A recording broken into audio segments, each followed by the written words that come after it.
Tiniyak ng COMELEC Batangas ang kahandaan sa pagsisimula ng voter registration sa February 12 na idineklara bilang araw ng mga botanteng Pilipino ng komisyon. Alamin yan sa report ni Paul Hernandez.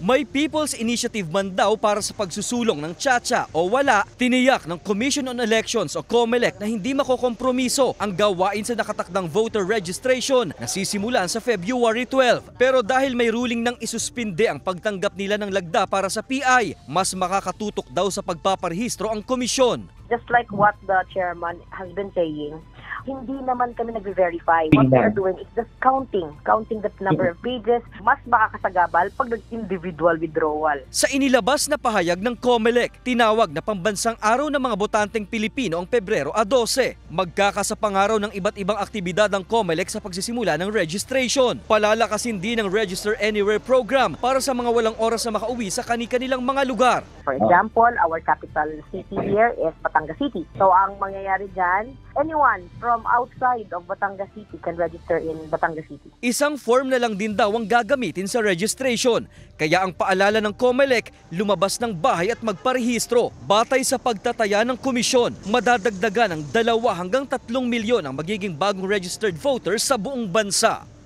Kasama si Kel Ravaca, Paul Hernandez. Balitang Southern Tagalog.